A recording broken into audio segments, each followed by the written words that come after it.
Assalamualaikum warahmatullahi wabarakatuh. Bismillahirrahmanirrahim.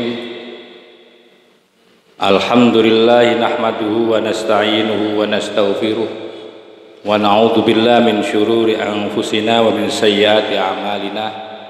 May yahdihillahu fala mudhillalah wa may yudlil fala hadiyalah. Asyhadu an la ilaha illallah wahdahu la syarikalah wa asyhadu anna Muhammadan abduhu wa rasuluh al-mab'uutsu rahmatan lil alamin.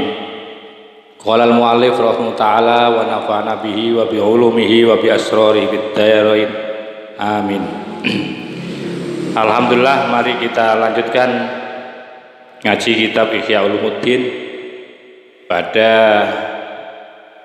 bab pertama tentang fadilah ilmu, mengajar dan belajar, serta dalil-dalil yang bersumber dari Al-Quran dan hadis dan juga bersumber dari logika.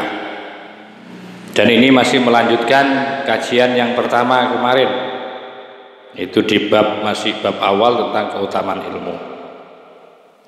Mohon diperhatikan dan disimak bersama. Bismillahirrahmanirrahim. Wa qila fi qaulihi ta'ala. Wakila dan didawukan, ini argumentasi atau dalil yang terkait dengan keutamaan ilmu. Dan dalil ini dinukil dari ayat-ayat Al-Quran. Wakila dan dikatakan fi qaulihi, apa di dalam dawuhnya Allah Ta'ala halimah haluhur Allah. Dikatakan di dalam Al-Quran, ya bani Adamah, qad anzalna alaikum libasai yuwari sawatikum warisha waribasut taqwa. Ya bani Adamah, wahai anak Adam, wahai keturunan Nabi Adam, seluruh manusia ini tentu, karena manusia pertamanya kan Nabi Adam. Ketika disebut ya Bani Adam, artinya seluruh manusia yang berketurunan Adam, artinya bukan hewan, bukan makhluk lain, dimaksudkan adalah manusia. Qad anzalna, sungguh telah menurunkan siapa kami, menurunkan alaikum kepada kalian. Menurunkan itu ya artinya memberikanlah. Allah memberikan ya kepada manusia, kepada kalian itu libasan, sebuah pakaian, di mana pakaian itu yuwari yang menutupi apa libas sawatikum akan kejelekan kalian, warisa dan warisan halnya menjadi penyakit. Jadi ketahuilah bahwa Allah itu telah memberikan kepada kita semua sebuah pakaian yang menutupi, yang bisa menutupi, pakaian ini bisa menutupi terhadap kejelekan, juga bisa menutupi terhadap penyakit atau kelemahan-kelemahan. Yang dimasukkan yakni mengendaki siapa Allah, al-ilma, yaitu ilmu. Yang dimaksudkan dengan pakaian yang menutupi terhadap kekurangan-kekurangan manusia itu berupa ilmu. Jadi orang itu ditutupi dengan ilmu. Ya, ketika orang itu dalam pengertian umpamanya jelek rupanya, dia akan menjadi mulia ketika kekurangan-kekurangan itu ditutupi ilmu. Akan menjadi ganteng gitu. Ya, akan menjadi terhormat dan menjadi terangkat derajatnya itu karena ilmu.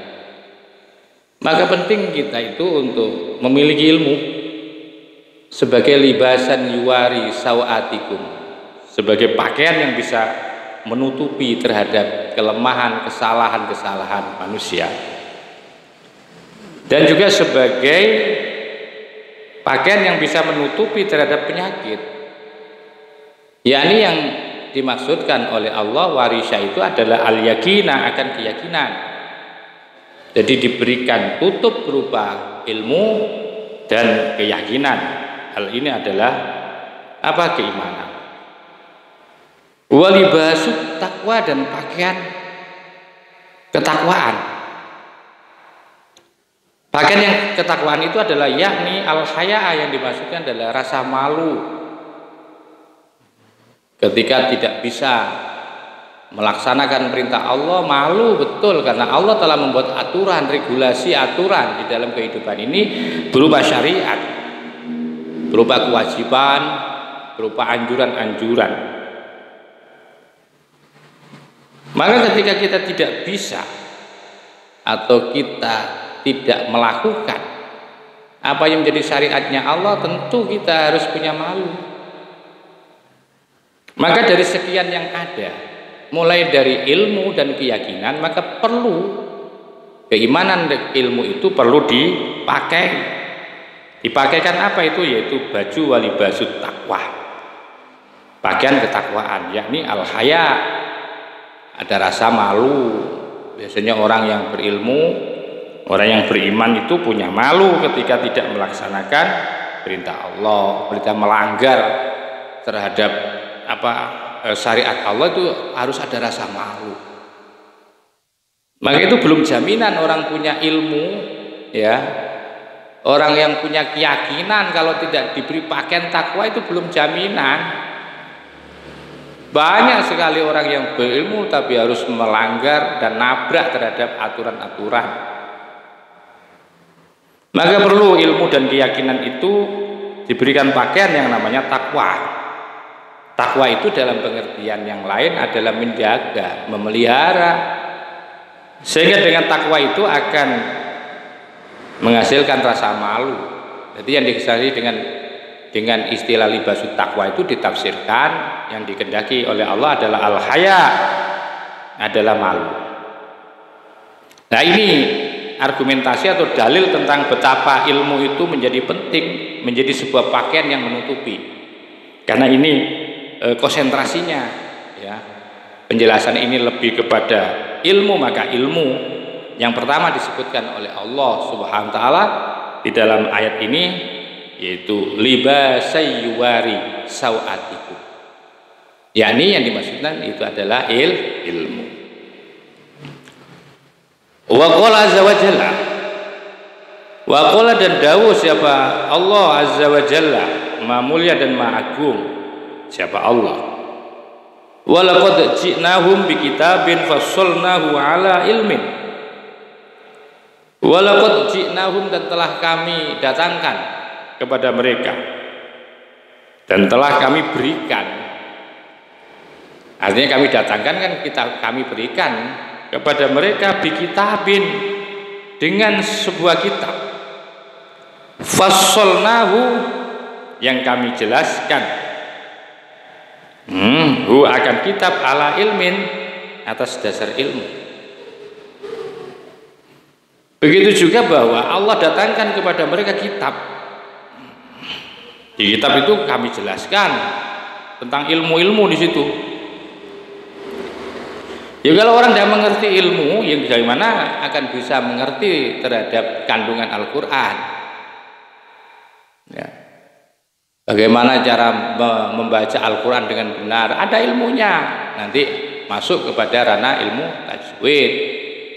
Bagaimana orang kalau ingin mengetahui daripada gaya bahasanya, masuk kepada ilmu arud atau balaghah, ma'ani, batik, bayan. Kalau ingin mengetahui tarkibnya, maka nanti belajarlah ilmu nahwu. Kalau ingin tahu keindahan Al-Quran, maka nanti akan belajar arud dan balaghahnya, begitu. Jadi kami datangkan kepada mereka sebuah kitab dan kemudian fassalna, kami jelaskan ala ilmin, atas dasar ilmu. Falanukus, dalam ayat yang wa qala ta'ala, dan Allah Ta'ala juga menjelaskan di dalam ayat yang lain, falanakussonna alaihim biilmin, falanakussonna, dan sungguh-sungguh niscaya sungguh-sungguh kami ceritakan alaihim atas mereka tentang para rasul, tentang nabi, bi ilmin juga dengan ilmu, melalui ilmu. Maka itu di dalam sebuah khitab, man arada dunya fa alaihi bil ilmi wa man arada al akhirah fa alaihi bil ilmi. Penguasaan seseorang terhadap apapun harus didasarkan ilmu, dan insya Allah dengan ilmu akan tercapai semua keinginan orang. Jadi Nabi sendiri mengatakan seperti itu, man arada dunya wa alaihi bil ilmi. Barang siapa yang ingin hidup dunia enak, layak, dan ingin menguasai dunia, maka dalilnya, dasarnya dengan ilmu. Barang siapa juga pengen selamat akhirat, pengen kehidupan yang enak, dapat pahala, dapat surga Allah, ya tentu juga dengan ilmu akhirat. Maka yang dimaksudkan di sini ilmu itu menjadi sebuah sesuatu yang wajib buat kita untuk memilikinya, untuk menguasainya. Ya, karena ini menjadi salah satu keutamaan ilmu ya. Ini argumentasinya atau dalil-dalilnya. Wa qala azza wa jalla, dan Allah azza wa jalla juga mengatakan bahkan huwa adapun Al-Quran itu ayatun, ayat-ayat bayinatun, yang sebagai ayat bayinat, ayat-ayat yang menjelaskan. Fi suduril ladina, di dalam hatinya orang-orang utuh yang telah diberikan al-ilma, akan ilmu. Jadi ayat Al-Quran itu adalah merupakan ayat-ayat yang menjelaskan tentang dalam dadanya orang-orang itu telah diberi ilmu. Fi suduril ladzina, di dalam dadanya orang-orang yang utuh yang telah diberikan siapa alladzi al-ilma, akan ilmu. Jadi banyak juga penjelasan-penjelasan Al-Quran tentang orang-orang yang telah diberi ilmu. Wa qala ta'ala, dan dawal ta'ala, khalaqal insana 'allamahul bayan. Khalaqa, telah menjadikan siapa Allah al-insana, manusia, 'allamahu, yang telah mengajarkan siapa Allah kepada insan, al-bayana, 'allamahu, yang telah mengajarkan siapa Allah kepada insan, al-bayana, akan bayan, penjelasan, pengertian. Wa innama dzukira dzalika, dan sesungguhnya dzukira diterangkan, dijelaskan apa dzalika, akan khalaqal insan fi ma'radil imtinani, dalam rangka untuk menampilkan apa imtinan itu adalah peparing-peparing atau anugerah-anugerah Allah. Jadi Allah menyebutkan akan kejadian manusia, dan kemudian Allah mengajarkan tentang penjelasan-penjelasan. Ya, itu semua diungkapkan, disebutkan itu fi ma'radil imtinani, untuk menampilkan, untuk melahirkan terhadap anugerah-anugerah Allah.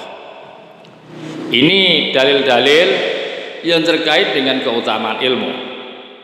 Wa amal ahbaru, ini sekarang dalil-dalil yang berupa hadis-hadis dari Rasulullah SAW. Wa amal akhbaru, maka adapun hadis-hadis yang menjadi dalil tentang keutamaan daripada ilmu. Faqala, maka bersabda siapa Rasulullah SAW, man, adapun barang siapa, yuriti, yang mengendaki siapa Allah bi, dengan man khairon, kebaikan, yufaqihu, akan memberikan paham siapa Allahu kepada man fid dini, tentang agama, wa yulhimuhu, dan akan memberikan ilham siapa Allahu kepada man, orang yang dikehendaki itu, rustahu, akan petunjuknya, ya, akan petunjuknya. Jadi dalam argumentasi dalil tentang keutamaan ilmu, ya, tentang keutamaan ilmu, ini hadisnya seperti ini. Jadi barang siapa yang dikehendaki, ya, kalau bicara yang dikehendaki artinya yang diridhoi oleh Allah. Nah, untuk mendapatkan ridho Dan kehendak Allah kan mesti ada beberapa tip-tip atau cara-cara yang harus dilakukan.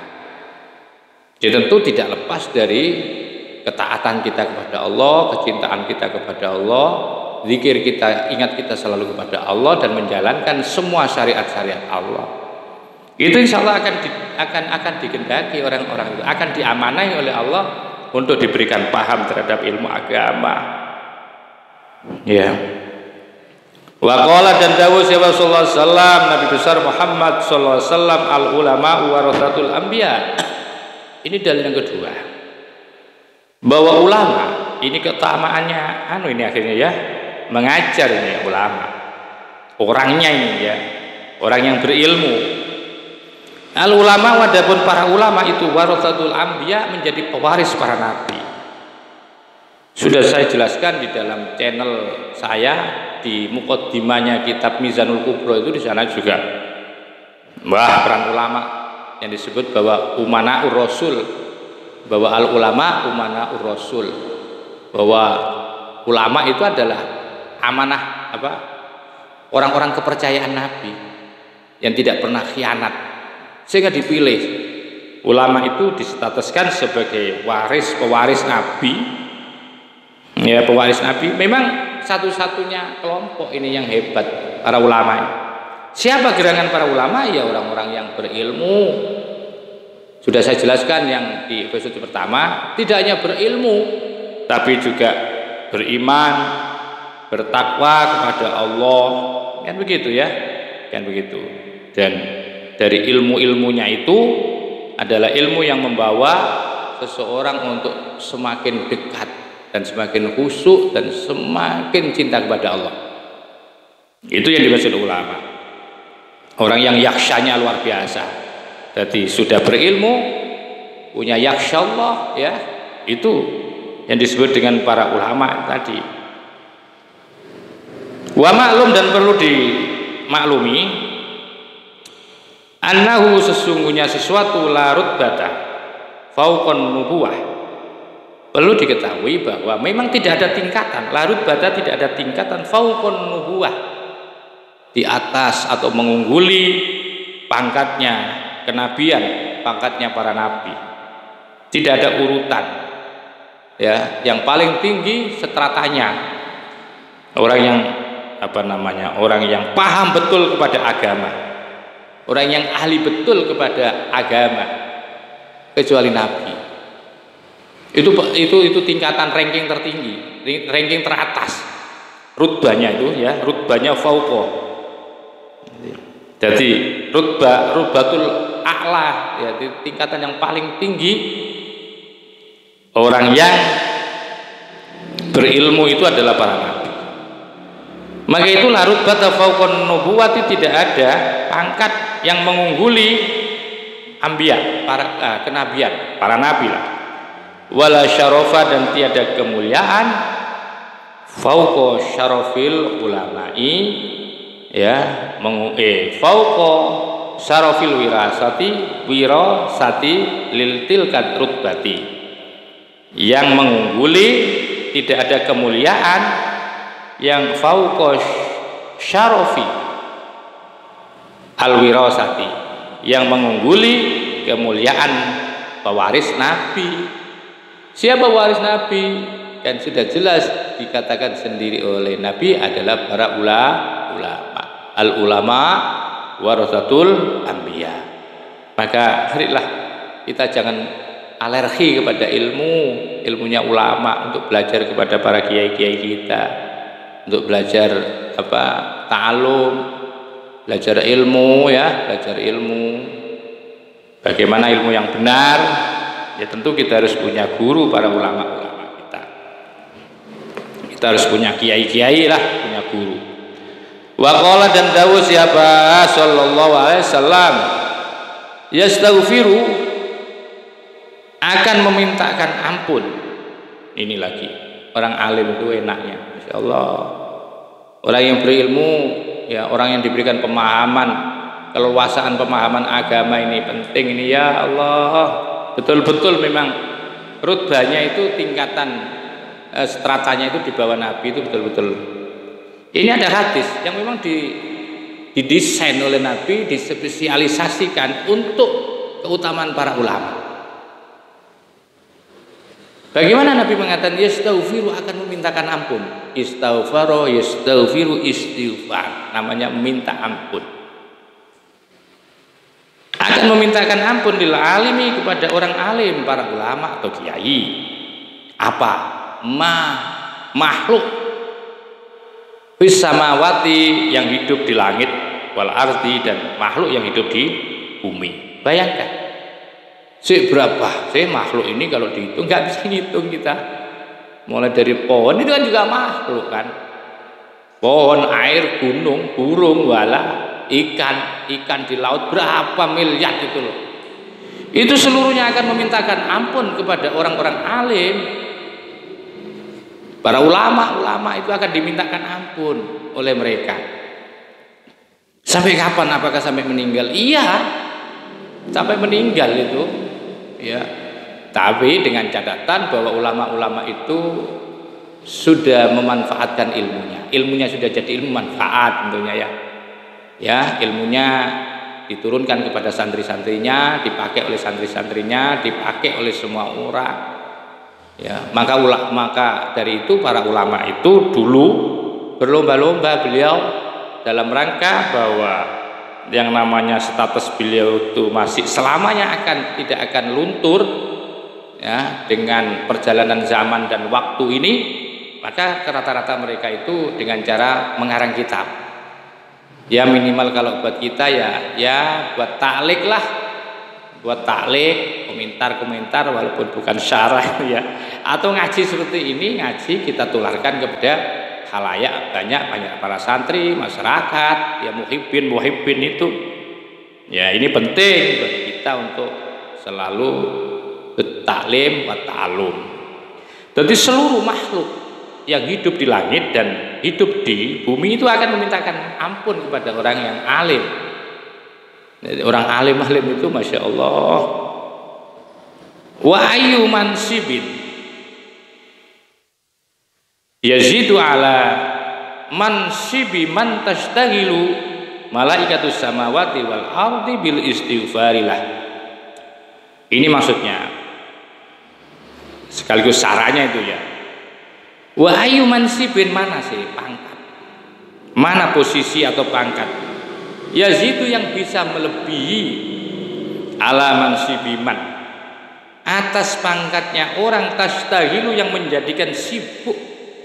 Siapa? Malaikatus samawati, malaikat-malaikat langit, wal ardi dan malaikat-malaikat bumi bil istighfari, dengan memintakan ampun lahu kepada siapa?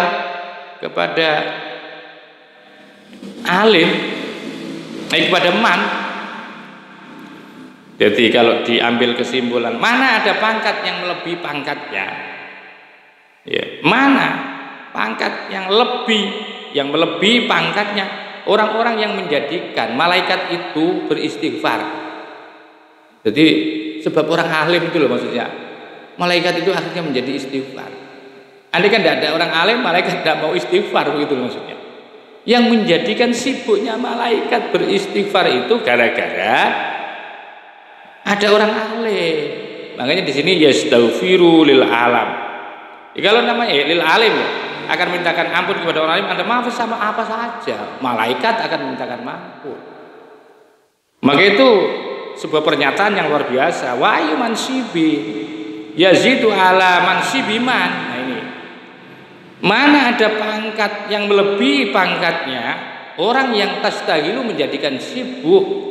Siapa? Malaikatus samawati wal ardi, malaikat langit dan malaikat bumi bil istighfari, untuk memintakan ampun lahu kepada man, pada orang, maksudnya orang alim. Mana sih yang melebihi? Maka itu saya berharap ya Allah, mari kita jangan sampai waktu kesempatan yang diberikan oleh Allah dengan sehat, dengan segala fasilitas yang ada ini, jangan sampai dilewatkan untuk mengaji dulu. Kalau belum bisa ngaji dulu, kalau belum alim ngaji dulu lah. Ya. Dan jangan pernah alergi dengan ngaji itu ya, jangan pernah alergi. Ya sekali-kali memang harus menyampaikan, sekali-kali mendengar, begitulah ya. Wa qala, dan dawuh siapa sallallahu alaihi wasallam, innal hikmata tazidus syarifa syarafan wa tarfa'ul muluka hatta yudrika madarikal muluk. Ini luar biasa. Innal hikmata, sesungguhnya hikmah, tazidu yang menjadikan bertambah apa, hikmah asy-syarifah akan kemuliaan, syarafan dengan sebuah kemuliaan, wa tarfa'u, dan menghilangkan apa, hikmah al mamluka, akan dimiliki, ya, akan diangkat, wa tarfa'u, dan akan mengangkat, menghilangkan apa, hikmah al mamluk, status mamluk, status yang dimiliki, artinya status budak, status hamba saya, status orang biasa, itu akan hilang, dan hikmahnya akan selalu bertambah.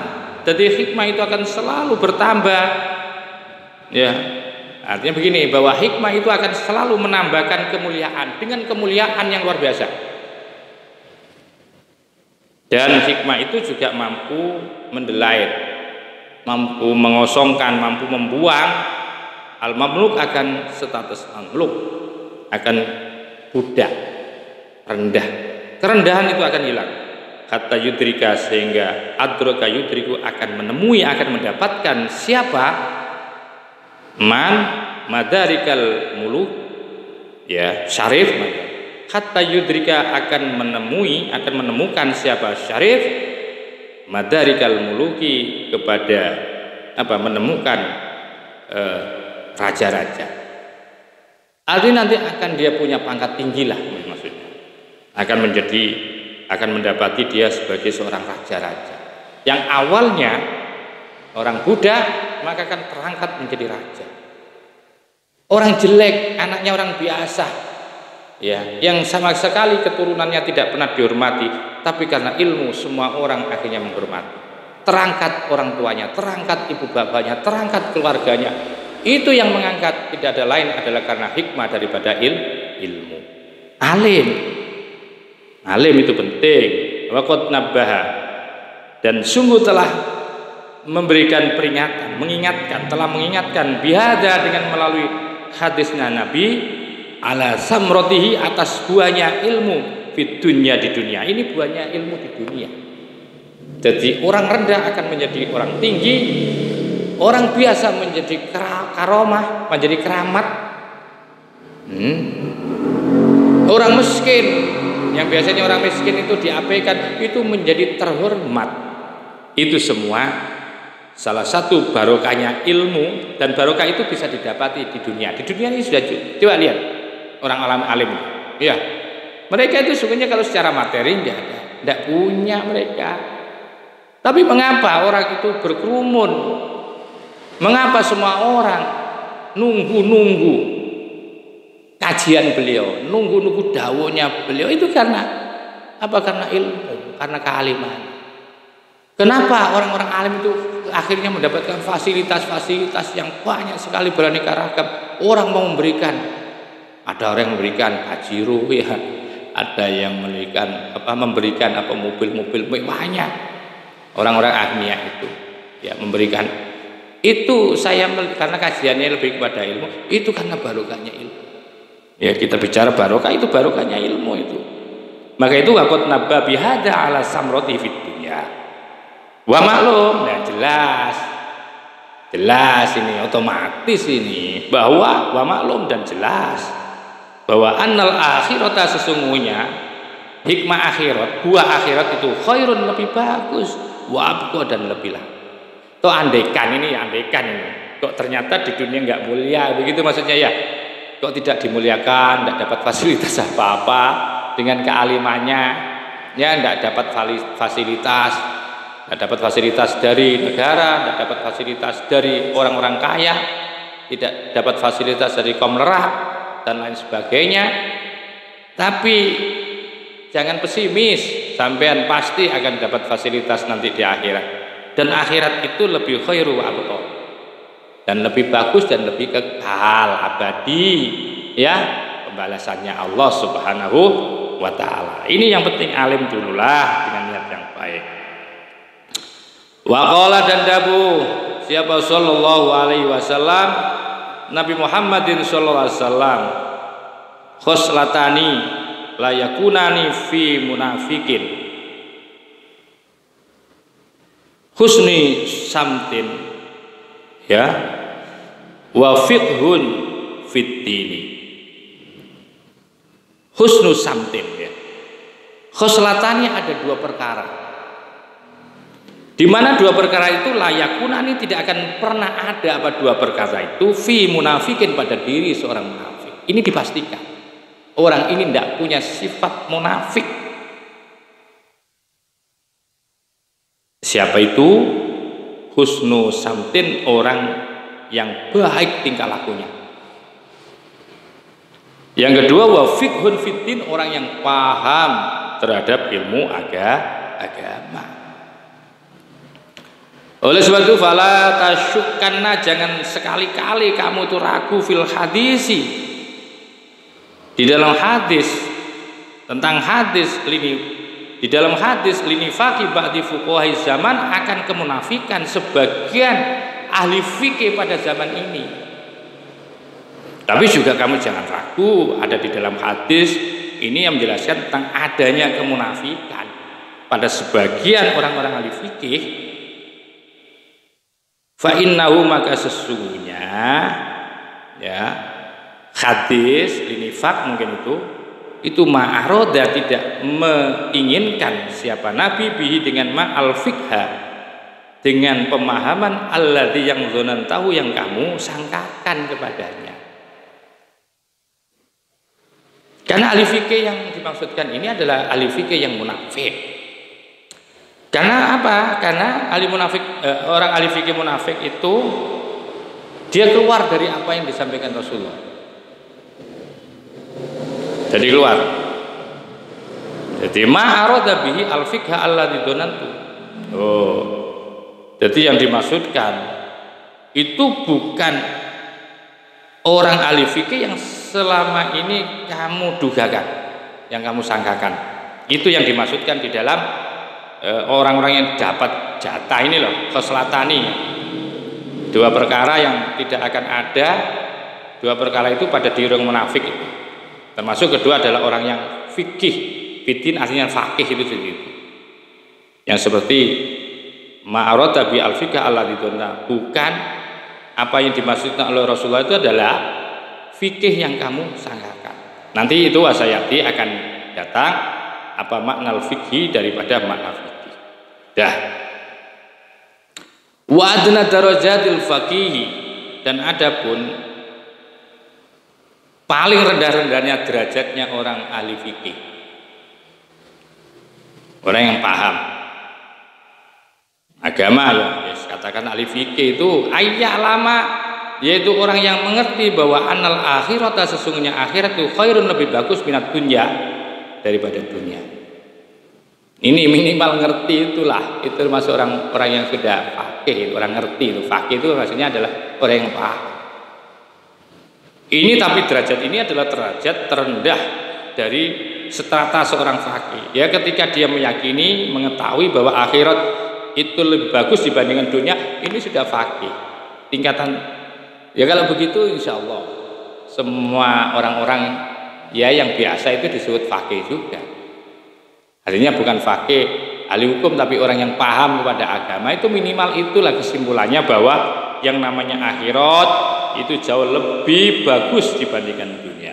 Wahadil ma'rifat, wahadil ma'rifatu, adapun pengetahuan ini, pengertian ini, mengertinya orang yang fakih tadi, itu idza shadaqat, apabila benar-benar ya pengertian ini, wa walabat, dan bisa menguasai, bisa mengendalikan, ya, apa hadil ma'rifah alai atas fakih, bari'a, maka bebas dia dengan pengetahuan ini minan nifaqid, dari kemunafikan, wariyai, dan riya. Jadi yang dimaksudkan derajat orang ahli fikih terendah itu adalah orang yang mengetahui bahwa akhirat itu lebih bagus dari dunia. Itu pengertiannya adalah apabila jujur, ya jujur pengertiannya, benar pengertian ini adalah ketika seorang fakih itu betul-betul jujur dan bisa mengendalikan, nah ini Wagolabat alih, dan bisa mengendalikan siapa hadir pengetahuannya itu loh. Wagolabat dan lebih dominan atau bisa menguasai, bisa mengalahkan apa hadir ma'rifah alaihi atas fakih bari'a, maka bisa lepas biar dengan hadir ma'rifah minan nifaqi waria. Ketika pengetahuan tentang bahwa akhirat itu lebih bagus, itu ketika dominan bahwa sungguhnya hidup ini hanya sebagai masro'ah, diyakini akhirnya ibadahnya bagus, disampaikan kepada orang. Ketika sudah menguasai pengetahuan seperti itu, maka dipastikan dan orang itu akan bebas dari kemunafikan, bebas daripada riya, karena sesungguhnya dunia ini adalah ladang. Ya, tentu kalau ingin bahwa ladang tanaman kita yang ditanam di ladang ini biar dapatkan hasil yang baik dan bisa dipanen nanti, maka tujuannya tidak ada lain adalah karena Allah. Loh, kalau pengetahuannya seperti itu, maka dipastikan bari abia, bebas dia dengan melalui makrifah minan nifaki, dari kemunafikan wariyai dan riya. Karena sudah tidak ada lagi nanti munafik dan riya, nggak pengen pamer sudah. Waqala dan dawuh siapa sallallahu alaihi wasallam, afdhalun nasi, adapun manusia yang paling afdal, yang paling unggul, yaitu al-mu'minul alim, adalah orang mukmin yang alim. Kenapa kok disebut unggul, yang paling utama? Alladzi ini tija in uhtija, alladzi yaitu orang in uhtija, jika dibutuhkan, ilai bagi alim, nafa'a, bisa memberikan manfaat. Siapa alim? Jadi orang yang paling afdol, paling utama itu adalah orang mukmin yang alim, yang punya ilmu. Bila dibutuhkan dia hadir sewaktu-waktu, ya bisa datang. Karena apa? Ilmunya banyak, bisa dimanfaatkan kapanpun, tiba-tiba pun.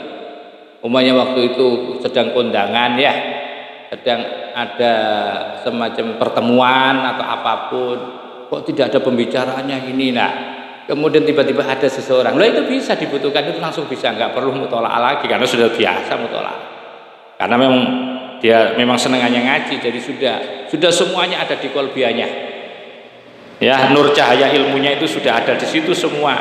Jadi ketika dibutuhkan dia tidak akan lagi malas-malasan, tidak akan berjanji lagi. Kalau orang alim itu begitu disodorkan dan tidak ada orang lain, ya sudah, dia akan sampaikan ilmu. Jadi ketika dibutuhkan dia selalu ready. Wa ini istaghna anhu, dan andaikan wa ini istaghna, dan jika istaghna anhu, istaghna itu saya artikan tidak membutuhkan lagi. Ketika tidak membutuhkan lagi anhu, kepada orang alim, ketika orang alim itu sudah tidak dibutuhkan lagi katanya, katakanlah ya, karena orang merasa belajar di YouTube semuanya semuanya belajar di Google semuanya, akhirnya nggak perlu tanya lagi kepada orang alim.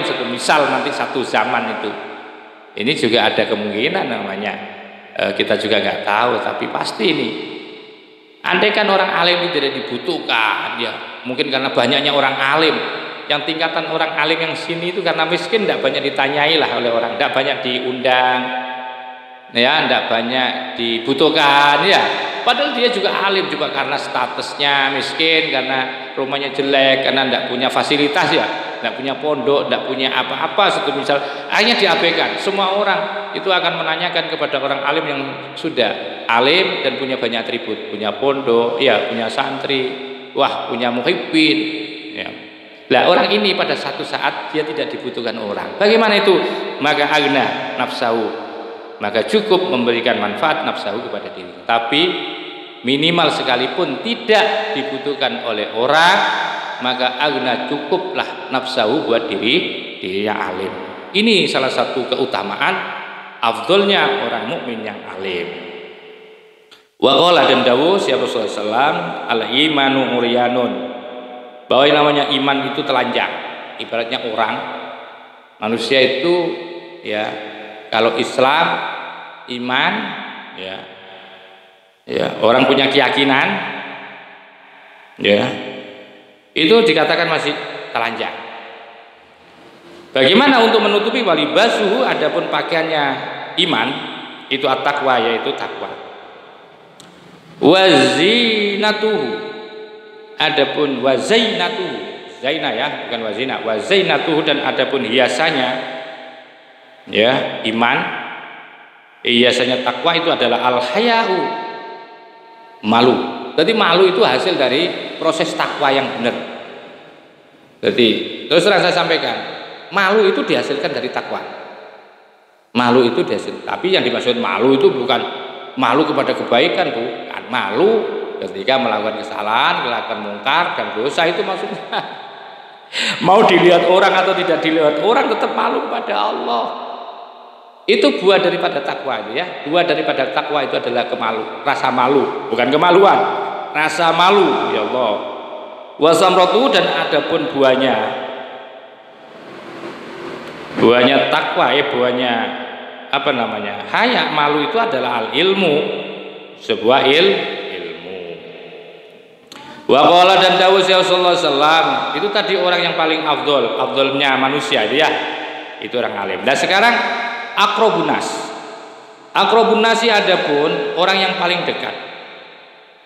Minat darajati, min darajati nubuwah, dari derajat kenabian. Ini perlu dicatat juga ini ya, bahwa ternyata orang yang punya kedekatan, manusia yang paling punya kedekatan derajatnya dengan Nabi itu ahlul ilmi, orang yang ahli ilmu, artinya orang alim, ya ulama, wal jihadi, dan tukang perang, jihad, perang. Tapi yang dimaksudkan perang itu banyak ya nanti maknanya. Tapi sementara ini yang dimaksudkan ini adalah jihad, itu adalah bertempur atau berperang. Tapi kalau boleh diartikan lebih luas, bahwa jihad itu bisa diartikan ada jihad kebodohan, memerangi kebodohan, ada jihad kefakiran, ya begitu ya.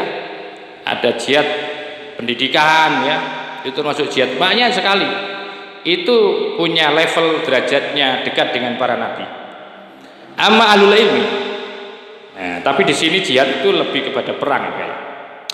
Amma ahlul ilmi, maka adapun orang-orang yang mempunyai keahlian ilmu, fadalu, maka mereka ahlul ilmi itu telah menunjukkan. Ini alasannya kenapa mereka derajatnya dekat dengan nabi itu, karena ternyata bahwa amma ahlul ilmi fadalu, maka mereka menunjukkan siapa ahlul ilmi annasa, kepada manusia, ala majaat bi rasul lu, alama atas sesuatu jaat yang datang, bi dengan siapa rasulu, rasul, para utusan.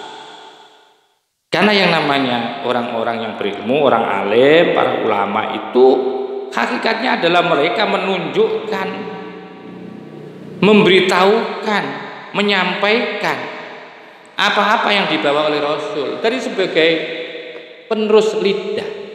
Tidak hanya penerus lidah, penerus amalia ya, akwalia, kaulia daripada Rasulullah SAW atau para Rasul. Sebab andai kan tidak ada penerus firasat ya, pewaris ini nggak mungkin nyampe lah kepada kita. Andai kan tidak ada wali songo, satu misal, ini sulit kalau dikaitkan dengan hadis. Kenapa mereka ahlul ilmi itu disebut sebagai orang yang paling dekat derajat kenabian, derajatnya dengan para nabi, karena mereka itu menunjukkan, mengajak, menyampaikan kepada orang-orang dari apa yang dibawa oleh para rasul. Andai kan tidak ada lisan mereka, tidak ada yang menjelaskan ya, penjelasan Al-Quran, hadis, dan tidak ada kitab-kitab yang ditulis oleh mereka, bagaimana kita mengenal kepada ajaran Rasulullah? Makanya Rasulullah, Masya Allah, mukasyafah Rasulullah itu tahu sebelum terjadi itu kan ya. Kemudian beliau menstatuskan ulama sebagai warasatul anbiya. Itu ini. Andai kan tidak ada para ulama-ulama itu sebagai penerus risalah Rasulullah, maka tidak akan pernah sampai kepada kita ajaran Islam. Karena mereka punya tugas luar biasa. Wa amalul jihadi, sedangkan orang-orang yang ahli jihad, fajahatu mereka telah berjihad mereka bi asyafihim dengan melalui pedang-pedang mereka. Alama atas sesuatu jahat yang telah datang dengan siapa Rasul para Rasul. Begitu juga ahli jihad. Ya, itu mereka ketika mereka berjihad dengan menggunakan pedang itu, berperang dengan alat-alat perang itu mereka akan berperang sesuai dengan cara-cara yang dibawa oleh para Rasul, nggak ngawur gitu loh, nggak ngawur. Andaikan tidak ada orang-orang yang mempraktekkan jihad, ya, jadi apa yang diajarkan oleh Nabi dulu nggak sampai kepada kita dan tidak ada gunanya kalau tidak ada yang mempraktekkannya. Maka itu jihad itu kemudian dalam hal perang, maksud saya perang itu harus sesuai dengan cara-cara Rasulullah. Ya selama masih bisa dilakukan perdamaian, kenapa harus perang? Ada tahapan. Dan ketika harus perang, maka kita harus mengadopsi ilmu perangnya itu seperti Rasulullah. Tidak boleh menganiaya anak-anak, tidak boleh menganiaya perempuan, tidak boleh menganiaya orang-orang duafa, tidak boleh membuat kehancuran, tidak boleh memotong kayu, merobohkan kayu, nggak boleh bakar-bakaran, nggak boleh merusak gedung. Itu banyak itu yang dibawa oleh Rasul, para Rasul itu tentang bagaimana kaifiyah perang. Ya. Dan andaikan kaifiyah perang itu tidak diamalkan oleh para mujahid itu, ya tentu nggak ada gunanya juga. Rasulullah mengajarkan cara perang itu, ya. Jadi makanya para jihad, ya, orang-orang yang berjihad, orang yang berperang itu juga mereka dicatat sebagai orang yang juga derajatnya itu dekat dengan derajat kenabian. Ya seperti itu, karena dia akan meneruskan cara perangnya yang diajarkan oleh baginda Rasul sallallahu alaihi wasallam. Wa qala, dan dawuh siapa sallallahu alaihi wasallam, la mautu qabilatin, niscaya kematian sebuah kabilah itu aisaru lebih enteng. Nggak jadi beban kalau ada kabilah meninggal satu kaum itu, masyarakat itu nggak jadi beban. Itu lebih enteng dibandingkan dengan min mauti alimin, dibandingkan kematian orang alim. Perbandingannya luar biasa, ya, nggak bisa disamakan. Kematian 1000 orang itu dibandingkan satu alim masih lebih berat ditinggalkan orang alim. Kenapa? Ya ini ilmunya. Kita sudah tidak mendengar lagi ya hikmah-hikmah ilmu beliau, ya. Kita tidak membaca lagi karya-karya kitab beliau karena beliau. Lah kalau orang awam 1000 itu loh, apalagi mereka banyak salah ibadahnya, nggak benar. Ya. Ini keutamaan dan kelebihan ketika orang alim. Maka itu ketika kematian satu kabilah itu lebih enteng, ya rasanya dibandingkan kematian seorang alim. Wa qala, dan dawuh siapa alaihi salat wassalam, itu alaihi tetap bagi Nabi as-salatu adapun sholawat wassalam dan salam. An-nasu adapun manusia itu ma'adin. Manusia itu adalah ma'adin. Ma'adin itu tambang. Kama'adini dhahabi, seperti tambang emas, wal fiddati, dan perak. Jadi kalau dibedakan itu, tambang itu kan ada tambang baik dan ada tambang biasa kan. Ya kalau tambang baik emas, ya emas itu dibandingkan dengan mutiara selaka dengan perunggu beda, masih lebih utama. Manusia begitu juga, ada manusia yang bernilai emas, ada yang bernilai perunggu, ada yang bernilai besi, ada yang bernilai seng, dan ada yang bernilai besi, nayeng tua, seng nayeng tua, dan labu. Masya Allah. Tapi di sini oleh Nabi cuma ada 2 ini, ya. bahwa manusia itu annasu ma'adin. Annasu adapun manusia itu ma'adin, kama adidab, tambang seperti tambangnya emas dan perak. Fakhiyaruhum, maka adapun paling terbaiknya mereka fil jahiliyati, di zaman jahiliyah, itu khiyaruhum, menjadi terbaik mereka fil islami, di dalam Islam, idza faqahu, apabila mereka faham terhadap agama. Sehebat orang di zaman jahiliyah itu masih hebat orang hidup di dalam agama Islam yang mengerti tentang Islam, itu jauh lebih hebat. Sekalipun dulu waktu zaman jahiliyah ini terbaiknya orang, kepala suku, punya karya ini, punya itu, banyak macam yang ia kuasai, dan orang ini adalah yang terbaik, masih lebih bagus lagi ketika mereka ada di dalam Islam dan memahami terhadap agama Islam. Artinya ilmu ini, kembali lagi ke ilmu. Yuwaqala, dan dawuh siapa sallallahu alaihi wasallam, Nabi Muhammad sallallahu alaihi wasallam, yuzanu, akan ditimbang yaumal kiamati, di hari kiamat, apa midadul ulama'i, tinta-tinta para ulama. Tinta-tinta yang digoreskan oleh para ulama ini nanti akan ditimbang oleh Allah. Ya, ditimbang oleh Allah bidami syuhada'i, dengan darahnya para syuhada. Masya Allah. Maka kita perlu menulis ya kitab atau membuat ta'liq atau sering menulis lah ya, karena itu akan ditimbang nanti kelak dengan apa? Dengan timbangan, yaitu darahnya para syuhada. Dan ini mungkin nanti ini kita akhiri di terakhir ini ya, karena masih panjang tentang nanti kita akan lanjutkan kembali. Mudah-mudahan kajian ini menjadi kajian yang bermanfaat. Wa akhiran, Allahul muwaffiq ila aqwamit thoriq. Assalamualaikum warahmatullahi wabarakatuh.